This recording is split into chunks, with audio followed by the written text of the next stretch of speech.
What's up, guys? Welcome back to SVG Tapes. I'm Matt with you here again today. We're going to be talking about my Mazdaspeed3, and this is going to be a video that every YouTuber makes on their car eventually. It's going to be the 5 things that I hate about my Mazdaspeed3. There's not that many things, but if you dive deeper, there really is. Quickly naming them off, it's going to be first being the front wheel drive and torque steer that comes along with being front wheel drive.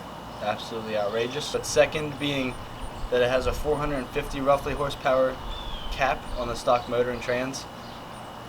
Third being the stock KO4 turbo is very bad, and it will go out if you start tuning it and putting power to it by like 50,000 miles roughly, I'd say.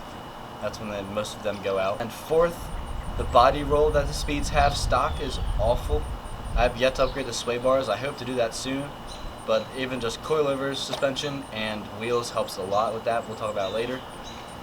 And fifth being the transmission pop out. Our transes, second gear mainly, I've literally on 3 different speeds, the second gear pop out has been the thing. It's on diesel, it just pops out. Mine does it. It's a common speed thing. That's fifth on the list. Now, those are the 5 things that I dislike about my Speed. I love a lot more things about the Speed. It's amazing. I love the way it sounds. It sounds like an Evo and a Subaru had a baby. That's what the Speed is. If you guys haven't subscribed yet, make sure you subscribe for weekly uploads at 11 a.m. And don't forget to drop a like on the video if you're excited to hear what I have to say about the 5 things that I just named. Stick around, we'll be jumping into depth first about the front wheel drive and torque steer that the Speeds have. It is hot. I'm sweating bullets. So first, it being front wheel drive and the torque steer that comes along with it. Mainly when you put some power to it and it's still spinning the wheels and stuff, it'll just hook every little nook and cranny in the road. It'll take you that direction.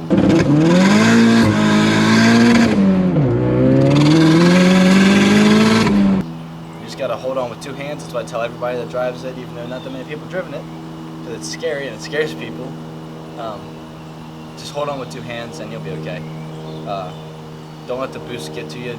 You just know how to let off also. Now secondly, the 450 horsepower cap. It's not that big of a deal, but it is a 450 horsepower cap. Like if you want to keep pushing it, you gotta have to upgrade big things. Like you have to build the motor, build the internals. But to get to 450, you're gonna definitely need to go to upgrade the turbo, get all your different manifolds. Definitely get a dyno tune. I'd recommend. It's a far way to get to 450, but once you get there, it's not like people are pushing like 1,000, 1,200. Just like that. You have one? It's almost the same condition. Yeah, that's awesome. I'm getting ready to go to Birmingham, Alabama for a convention. No crap, that's cool. That's interesting. A guy was talking to me about the Datsun. Huh. Gotta love the turnarounders. People that come down to my road and just turn around. There's so many of them. I don't know why they come down here. Maybe that guy will see the video and comment why he does that, because I gotta ask somebody. They just turn around down here. Especially the torque. Once you push the torque up is when it starts getting scary for the rods. Third gear is our weak cylinder. And it helps if you do a balance shaft delete, but I have not done that yet in the Speed. I don't really plan on doing it. It's a pretty big job. But that would be a very good idea if you're trying on try to push it to 450 or past. Thirdly, the KO4 turbo is not a good turbo, just plain and simple.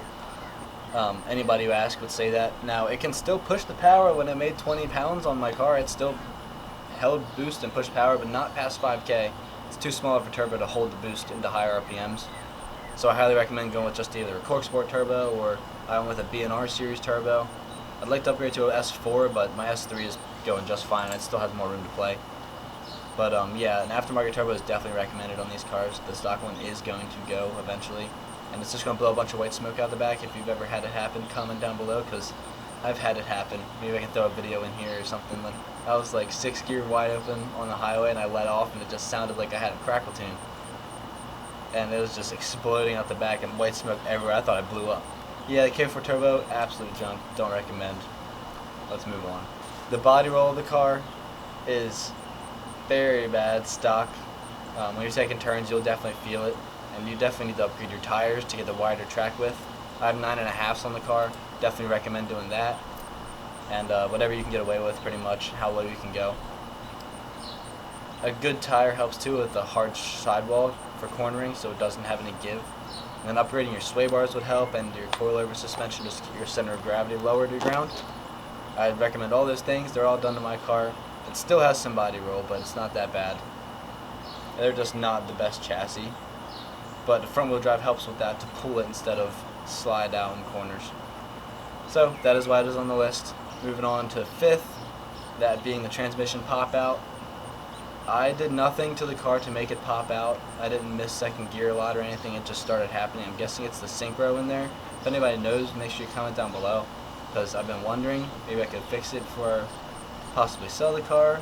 That might be in the future. Sorry, speed owners, but it might be time to move on. We will see. Stepping into some new shoes. But we're not going to talk anymore about that. Comment if you want a video on that. The transmission pop out has been happening the whole time I've had the car. It doesn't, I just have to hold it in gear while I'm decel. On the acceleration it's perfectly fine. You can have both hands on the steering wheel.